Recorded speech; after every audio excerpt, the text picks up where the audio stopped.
విడువక నీడల కృప చూపుచున్నాను. ఇర్మియా 31:3. అనేక మార్లు దేవునికి వ్యతిరేకంగా ప్రవర్తిస్తున్నావు. దేవుని శక్తిని ఎరగక నీ ఇష్టానుసారంగా జీవిస్తున్నావు. లోకంతో స్నేహం చేస్తూ సుఖభోగములందు తొలతూగుతున్నావు. నీ పాపపు చేష్టల చేత నీ సృష్టికర్తను బాధ పెడుతున్నావు. ప్రభు అయిన యేసుక్రీస్తు నిన్ను ప్రేమించుచున్నాడు. నీ కొరకు తన స్వరక్తమును కాచి తన ప్రాణాన్ని సహితం బలిగా అర్పించి చనిపోయి తిరిగి లేచాడు.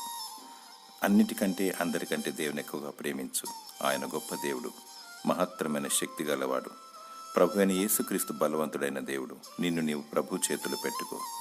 ఆయన అధికారమును ఒప్పుకో. పాత రోత జీవితానికి స్వస్తి చెప్పు. పరలోక రాజ్యమును కోరుకో. ప్రత్యేకింపబడి వధు గుంపులో ఉండుటకు ప్రయాసపడు. నిష్కలంకముగా జీవించు. దేవుడు తన కృప ద్వారా నిన్ను రక్షిస్తాడు. దేవుడు నిన్ను కరుణించి దీవించునుగాక. ఆమేన్.